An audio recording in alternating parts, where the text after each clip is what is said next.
vemos, hermanos, cómo es que la Biblia es tan sencilla y tan poderosa que en pocas palabras nos habla tan bonito de la voluntad de Dios con nosotros. No es necesaria tanta palabrería, que si es, que el amor y que llegar. El Señor quiere que tengamos una relación tan estrecha con Él, que por eso no tiene que ser gran conflicto el hablar con Él como un amigo. ¿Por qué entonces se complican tantas situaciones en otros lados? Fíjense, hermanos. Esto tiene que ver con lo que les mencionaba hace un momento, de Teresa de Ávila. Su experiencia de la divinidad la vivió en la interioridad, pero se manifestaba con frecuencia en fenómenos somáticos, es decir, en su cuerpo. Los más visibles son los éxtasis, pero no pertenece a la esencia del misticismo. O sea, no es una experiencia religiosa como la descripción 1 y 2 del misticismo que les leí, sino que dice que es una expresión más profunda de la capacidad amorosa del ser humano. Como es una página religiosa, no lo dice, como yo ya se los mencioné hace un momento, con todas sus letras, sino que lo dice de una manera muy sublime. Dice, no pertenecen a ese, perdón, es la expresión más profunda de la capacidad amorosa del ser humano. Creo que ustedes y yo entendemos de qué están hablando, ¿no? De la intimidad sexual, dice. La que llena los vacíos se pueden dejar el sufrimiento, las cruces sufridas. El modelo y el espejo en que se mira es el crucificado Jesús del que los místicos se enamoran. Dale la siguiente, porque eso va relacionado. Eso es lo que les mencionaba, hermanos. Las experiencias de Teresa de Ávila tienen que ver con algo que se le llama Eros Gamos. Eros Gamos es esto, donde un ser divino tiene intimidad o relación con un ser humano. Para que ocurra esto, este ser humano debe ser un canal. Estoy empleando algunas palabras un poquito complejas. A lo mejor tengamos que hacer una tercera parte de este tema en otra ocasión, pero yo lo que les quiero ahorita nada más describir es esas experiencias de esta mujer que estableció junto a otras personalidades en su tiempo los criterios para una oración contemplativa, tenían entre sus fundamentos esto, que era tener una relación súper íntima, expresando el amor más especial que se puede dar, una expresión del amor, la mayor prueba de amor, ¿vale? Y tiene que ver con esto que se llama Eros Gamos, que es tener relaciones con alguien divino, que no tiene nada que ver con el cristianismo. Esto es satanismo puro, hermanos. Y a veces decimos, ¿cómo es que esto se puede meter en mi hogar? A lo mejor tenemos el concepto correcto de oración, pero cuando nosotros prendemos el televisor o leemos alguna historieta, estamos viendo que nuestro subconsciente ya lo estamos templando para que no se espanten de otras cosas. Y por ejemplo, esta película que salió hace como 15 años, donde se supone que un ser divino cae del cielo con un martillote de metal, y entonces se enamora de una chica que es una terrícola, como nosotros comprenderemos. Ese es un Eros Gamos. Y nosotros lo estamos permitiendo en nuestros hogares. Aquí ya estamos tocando, ahora sí diríamos, no, pues al principio hablábamos de oración, no de eso se trataba el tema, sí, hermanos. Pero tenemos que tocar estos temas porque es una forma sublime, inconsciente, pero a veces no es tan inconsciente cuando nosotros decidimos qué programas o qué lecturas ven nuestros hijos en casa, o qué estamos nosotros viendo por entretenernos ese domingo a la hora de la comida. Esto es algo delicado, hermanos. Fíjense qué tremendo. ¿Cómo se atreve alguien a decir que un ser humano puede expresar la mayor prueba de amor con nuestro Padre? Y lo maquillan de una manera tan maravillosa, porque de esa manera se reciben mensajes del cielo. Siguiente, por favor. Dirán ustedes, bueno, ¿y eso hacemos aquí? Pues, ahorita van a ver lo que les traigo. Miren, esta es la fuente, salió en el periódico La Jornada, es del año 2013, si no mal recuerdo, pero dice la fuente. Por si alguien es de alguna denominación diferente a la nuestra, o hasta de la nuestra quiere la fuente, ya está. Si no, les comparto lo que preparé. Dice, al respecto de Teresa de Ávila, hace 500 años, el 28 de marzo de 1515, antes de 2015 entonces, nació Teresa de Cepeda y Ahumada, quien ha pasado la historia de la literatura y de la Iglesia como Santa Teresa de Jesús o Teresa de Ávila, fundadora de la Orden de las Carmelitas Descalzas. Pero fíjense esto, hermanos. Fíjense esto. Autora de los mejores textos que dicen eróticos religiosos. ¿Y por qué es la más famosa de ese tipo de escritos? ¿Quién la habrá inspirado? ¿Jehová? Claro que no. Ella tenía intimidad con quién, o comunicación con quién, pues con Satanás. Y es una de las precursoras de la oración contemplativa, que se ha infiltrado algunas maneras dentro del adventismo, no solo en la forma en la que oramos, sino en la que nosotros contamos historias. Y por eso les traigo los siguientes ejemplos. Ya casi vamos a concluir, hermano. Siguiente, Héctor, por favor. Fíjense, este es algo que encontré respecto de ella y me inquietó mucho. No sé a quién habrá visto. Y esto tiene que ver con lo que vimos hace 2 semanas, hermanos. Cuidado con eso de que es que yo todavía recuerdo cuando caminabas en el techo, pero algún día te veré. Yo no sé con quién está matando. Tú estás recordando a un ser querido muerto, pues ya, el que siempre dice que ya quedó todo en el olvido al respecto. ¿Con quién hablamos? Hace poco vi una imagen en internet de una persona de la iglesia. No fue como humano, ya hace 2 semanas les había dicho que era de familiares. No, con su mascota de la iglesia. Una persona que conoce la doctrina bíblica y le está hablando a un ser vivo que para empezar ya está muerto y en segunda, aunque estuviera vivo, no tiene juicio. ¿En dónde está nuestra cabeza, hermanos?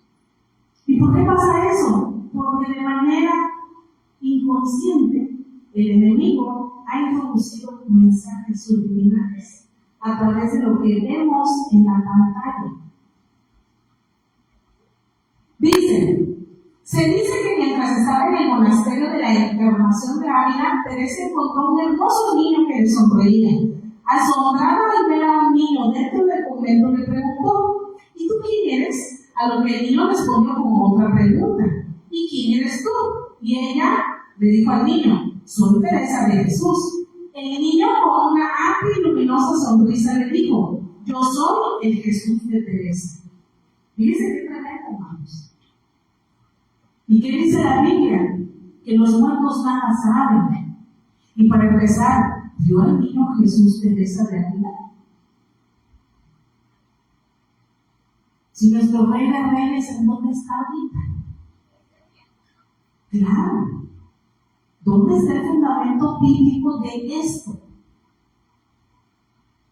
Y bien, estamos en los últimos tiempos, hermanos, y va a haber personas, Dios nos libre de ser nosotros, pero van a haber personas que van a decir: es que yo vi a Jesús allá afuera y me dijo tal o cual cosa. Cuidado. Fíjense qué tremendo. Siguiente, Héctor, por favor. Esta es la obra, es una escultura, dicho sea de paso, está impresionante. A mí me impresiona mucho este tipo de esculturas, la maravilla, la capacidad de las personas que lo hicieron, ¿no? Se llama Éxtasis de Santa Teresa, de Gian Lorenzo Bernini. Está en un museo muy famoso que no recuerdo ahorita, pero esa es una obra artística donde, si ustedes buscan por curiosidad cuál fue la inspiración para que se haya hecho esta escultura, se van a dar Se van a ir para atrás, lo que les digo ahorita no es ni la 10ª parte, hermanos. El mencionar que vino un ángel, y no tanto un ángel, sino que el mismo Señor introduce una flecha, y bueno, con todo ese lenguaje subliminal, que ya no es subliminal de leí la fuente, ahorita como hay niños, no menciono yo qué significa la flecha, qué significa la herida en el alma, qué significa que ella siente que le sacan las entrañas, pero yo creo que más de un adulto aquí entiende de lo que estamos hablando. Y eso es el éxtasis de Santa Teresa, que no tiene nada que ver a cuando, por ejemplo, los profetas que están en la Biblia o la hermana de G. de White mencionan cómo es que ella recibía las visiones, que gracias a Dios por la inspiración tan hermosa que tuvo en ella para que estén escritos esos libros que tenemos en el espíritu de profecía. Siguiente, Héctor, por favor.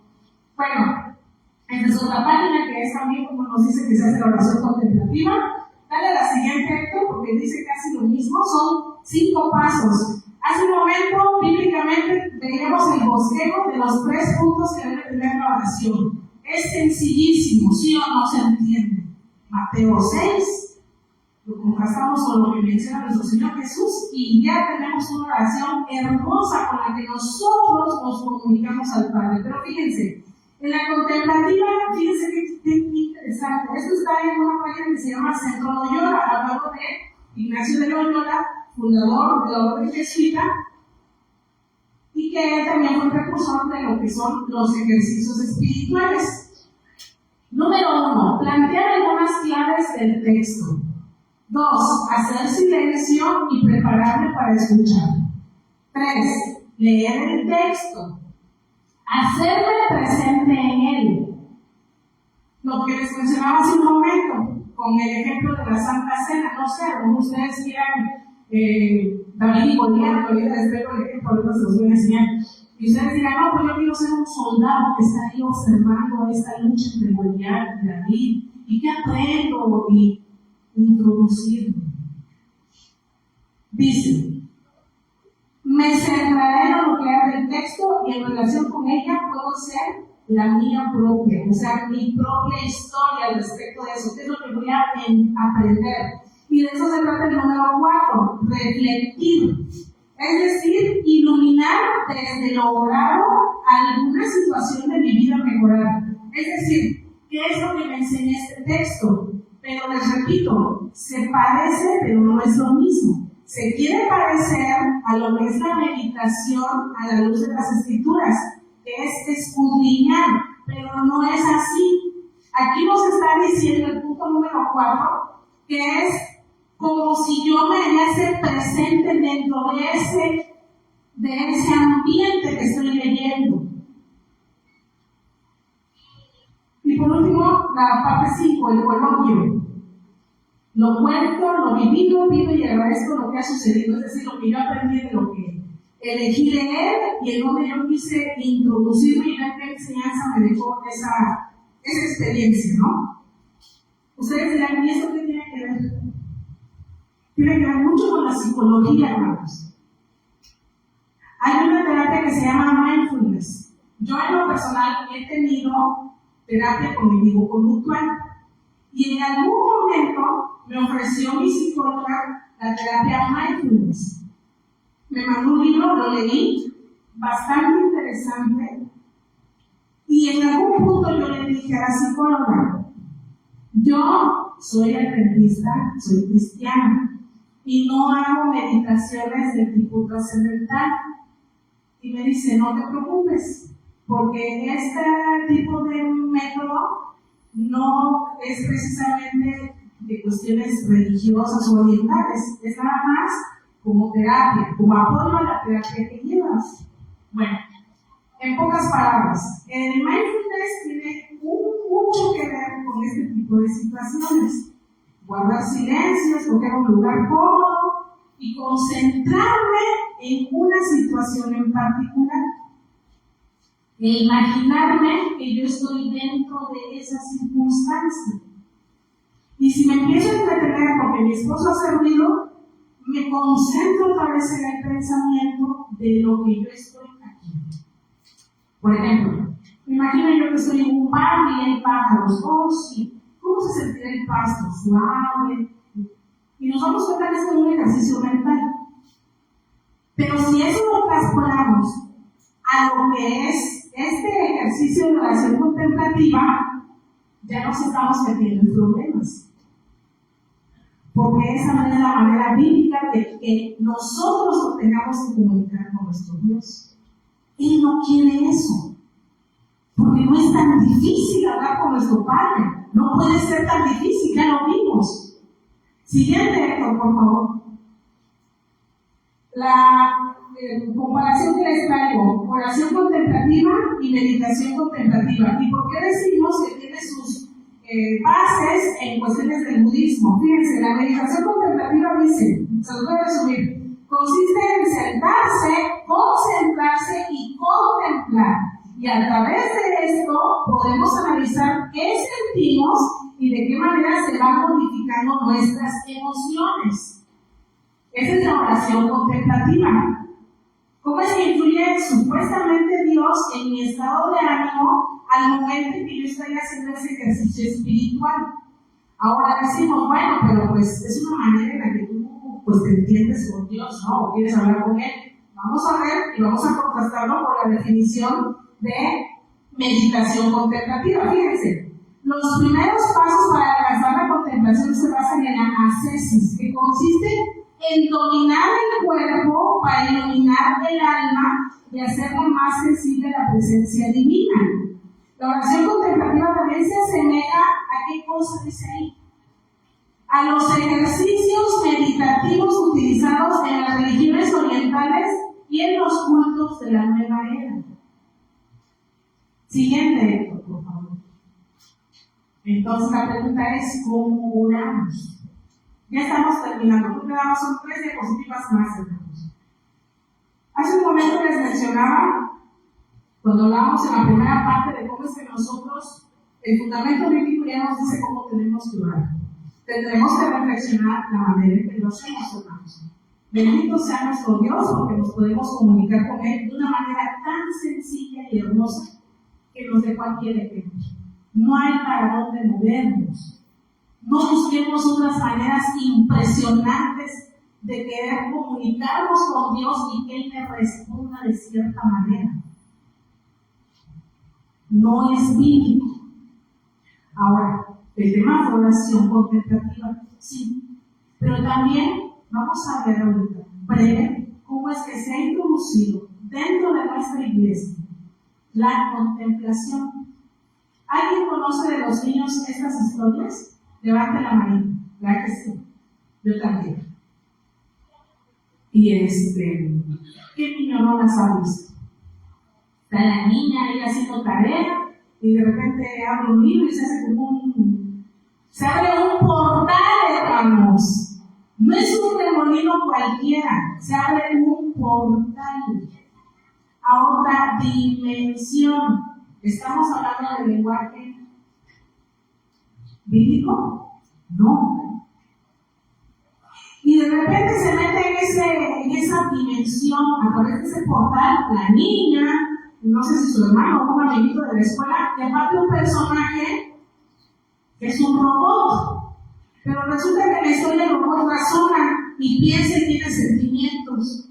Y aparte de eso, estas 2 personas más este robot forman parte de la historia bíblica. Y nosotros inocentemente entre comillas, porque ya debemos saber hacer las cosas bien, hermanos, les ponemos esto a nuestros niños para que se entretengan. Porque les aseguro que no estamos enseñándoles la Biblia como se debe, los estamos nada más entreteniendo. ¿Qué tan difícil será abrir la Biblia y leerles a nuestros niños como está escrito? Libros tan hermosos como las bellas historias de la Biblia. Mis padres nos compraban la colección cuando era niña, son 12 libros. Tan apegado a la Biblia, tan apegado, tanto las imágenes como el texto, a las escrituras. Ya no los venden. ¿Por qué será? ¿Por qué será? Debería preocuparnos eso, ¿no? Mándeme. Digo, 8 tomos. Ya los quitaron, o sea, ya no son 12, ya son 8. Y hay que ver cómo está la redacción. Yo les invito, hermanos, en todos los ministerios, leamos antes de pasar aquí al frente en los programas. Hay nueva era a veces en los programas que nos mandan. Y la siguiente es el ejemplo claro. Siguiente, por favor. Ya casi terminamos. Fíjense. Yo le titulé a esta diapositiva una historia mal contada. ¿Cuántos estuvieron aquí la vez que fue el tema de los niños? Fue hace como 2 semanas, que fue el día del niño adventista. Pues 2. Y se habló de David y de Goliat, ¿se acuerdan? A mí me encanta todas esas historias. Lo que más me encanta es los niños. Son mi fascinación ver su rostro de emoción. Pues que entienden los niños maravillosamente lo que Dios quiere para nosotros si les leemos las historias con amor, hermanos. ¿Saben cómo me mandaron la historia? No les voy a mentir. El material viene de la asociación. Viene, se los digo, no vamos a. Me gustaría leerles todo esto, todo como me lo mandaron, son 4 páginas. No viene ni el nombre de David, ni el nombre de Goliat, ni el nombre de nuestro Padre Dios, que es Jehová de los ejércitos. No viene ni el nombre de Saúl, no viene el nombre de Isaí.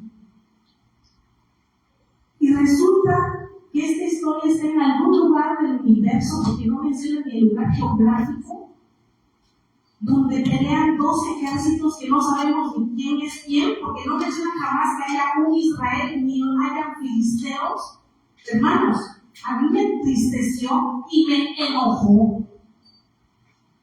Dije, este es el material para el día del niño adventista. ¿Qué está pasando? Y fíjense lo que menciona en uno de sus párrafos.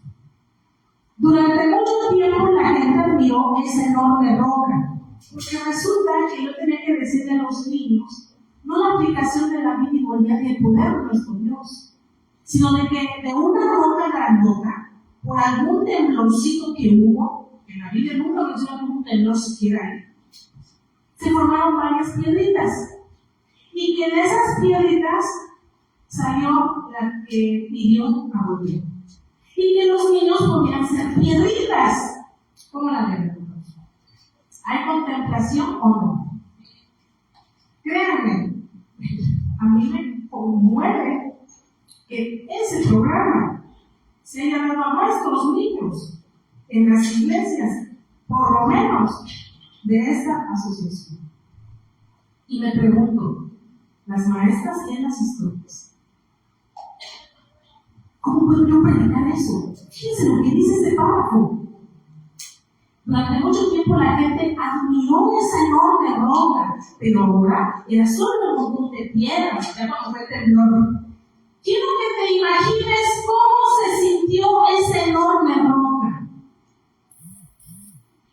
Ahora destruida, no lo sé, pero ¿alguna vez has sentido que no valías nada y que los demás te consideraban duro y poco atractivo? Empezando a mezclar una filosofía con una metáfora barata. Porque si fuera algo metafórico, no hablaríamos de la historia de David y Goliat, hablaríamos de una metáfora. Nosotros somos como una piedra en bruto, pero el Señor nos pule. Esa es una metáfora. Y se entiende. Porque podemos ser nosotros unas piedras tal vez de molcajete, pero para nuestro Señor somos diamantes. Esa es una metáfora. Pero que yo hable a los niños de esa historia de David y Goliat, que para empezar en el... Se los voy a dar completa algún día, hermanos. Se la daría a mi esposo, se la daría a mis papás, hermanos. Está para que se enjuguen las lágrimas. ¿Cómo le voy a decir al niño? Imagínate que es una piedra. Y terminan hablando de piedras. Siguiente, este párrafo completo es el último. Dice: demos vida a la piedra por un momento y dejémosla hablar. Ella se llevó una sorpresa de su vida. Fíjense, la piedra, Y les quiero decir, en el transcurso de la historia, No les miento, la piedra pensó, la piedra se puso triste, la piedra hasta se enojó porque ya estaba en el río mojada y se volvió a mojar con la sangre de esa persona que se murió pedrada. Porque nunca jamás en la historia mencionan que haya habido un Goliat. Es más, no sabemos si fue Israel o los filisteos. Es más, ustedes pueden contar esa historia y pueden decir que ni siquiera es de la Biblia. Qué tremendo, hermanos. Qué lucha tan grande tenemos contra sangre y carne y no nos estamos dando cuenta a veces. Pero estoy segura que aquí nuestras hermanas que son maestras de nuestros niños están con mucho amor por ellos. Y yo no sé por qué he trabajado con ellas. Aman a nuestros niños. La hermana Angelita, yo la admiro. Por algo esté que ella. Sí, hermana Margarita.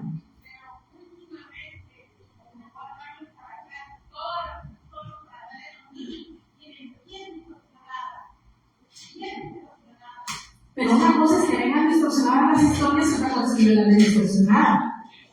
¿Sí o no? O sea, no porque me lo mande Ted Wilson, yo no voy a predicar, si no tiene base bíblica.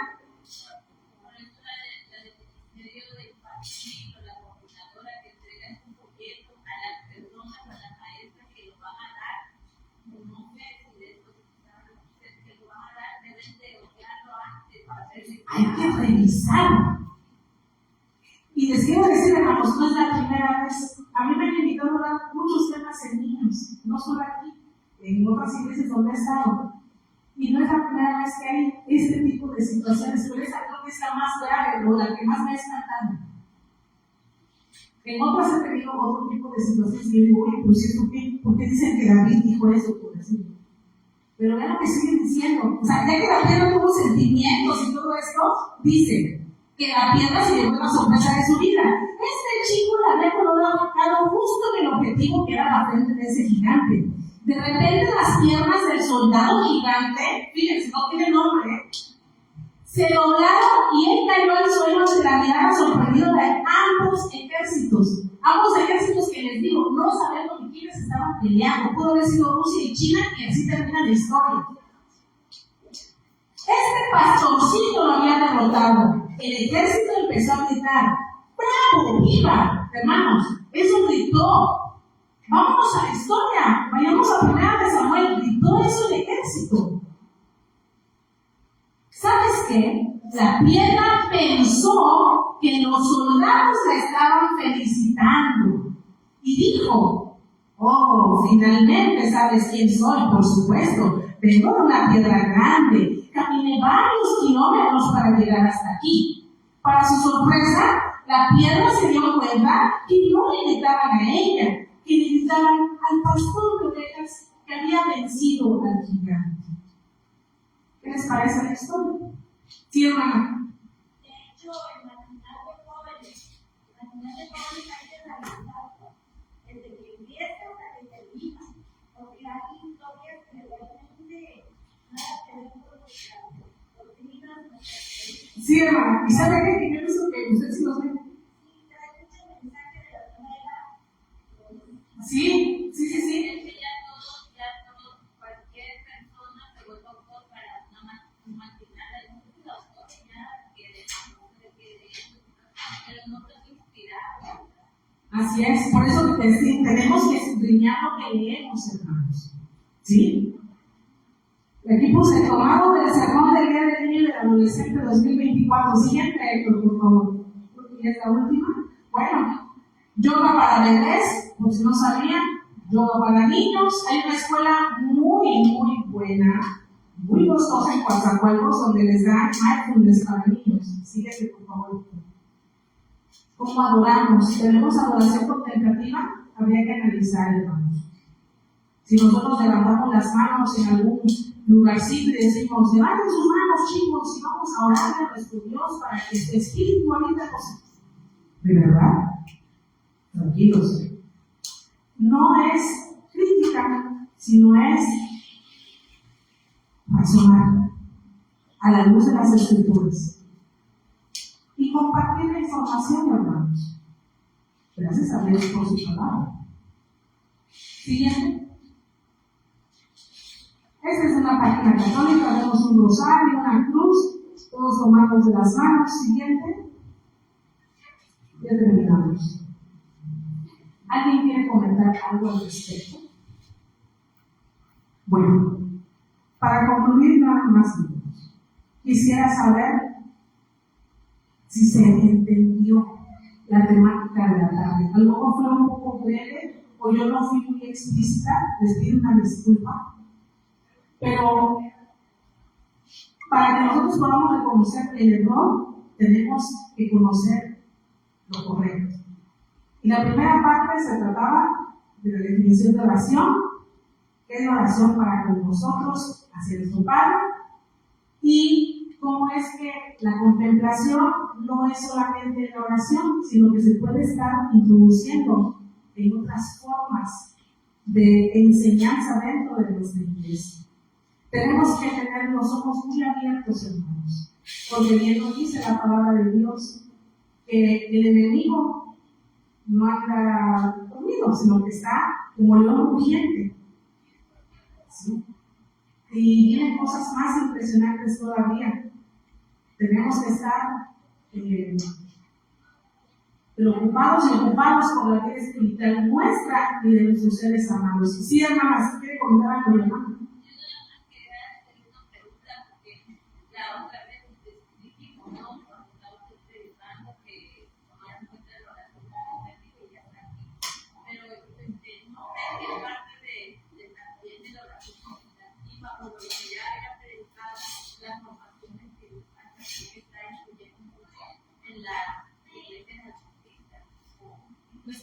Formación espiritual, oración contemplativa y formación espiritual, la metodología que se utiliza o que utilizan los jóvenes como para hacer adoración, que estoy hablando de productos plenarias, en mesas, o sea, no es la forma de adoración que tenemos de frente, o sea, de una iglesia, sino que ya hay mesas, ya hay juegos, ya hay otros lugares que ponen para jóvenes.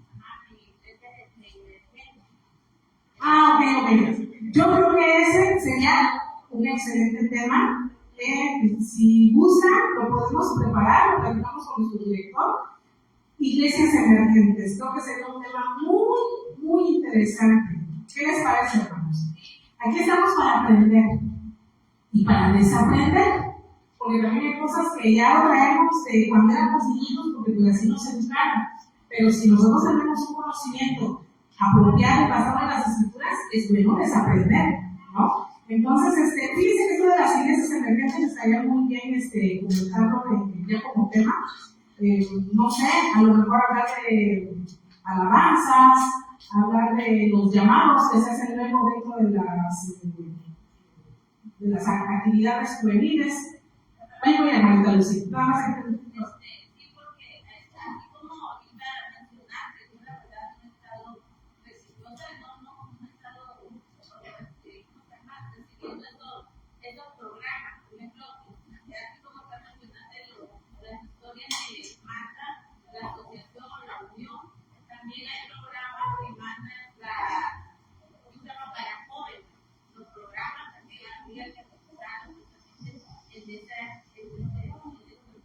sí, de hecho hace como 2 meses vi aquí un tema en jóvenes, era de qué era, perdón, que no recuerdo qué tema fue que vi aquí.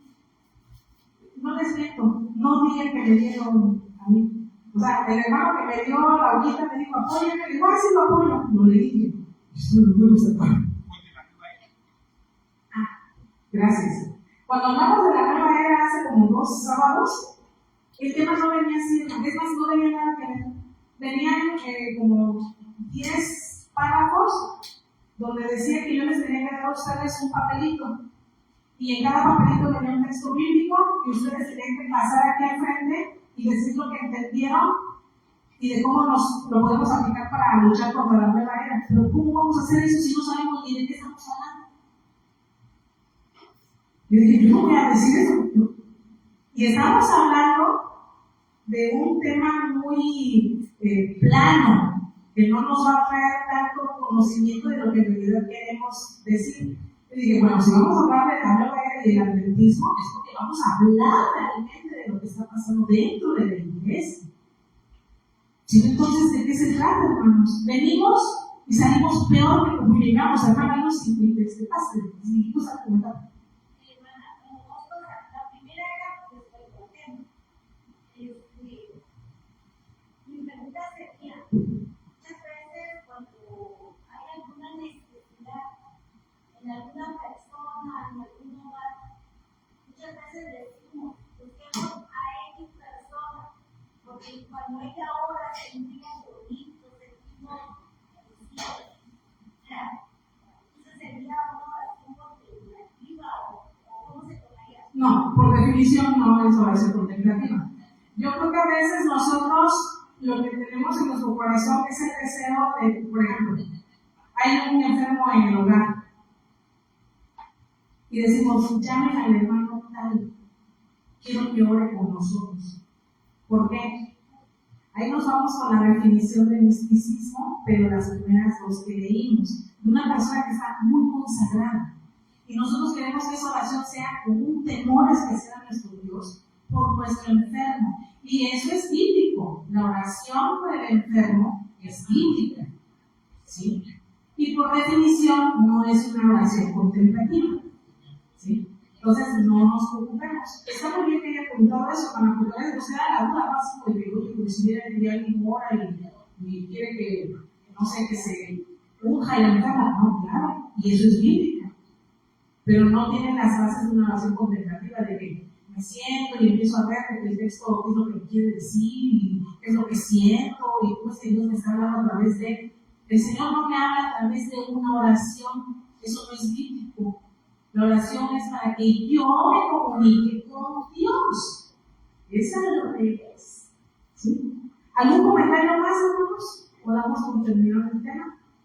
Que el Señor nos bendiga, hermanos. Estos temas son bien interesantes. Hay muchísima información al respecto, pero lo que nos queda es decirle a nuestro Dios que nos ayude a orar diario, que nosotros tengamos esta herramienta para comunicarnos con Él de la manera apropiada y como Él nos enseñó en las Escrituras. Y que seamos valientes, hermanos, porque vienen cosas difíciles que tenemos que afrontar, pero no vamos a saber afrontarlas si no las identificamos. ¿Sí? Entonces, gracias a Dios por su palabra y que el Señor nos ayude esta semana en cada una de nuestras actividades.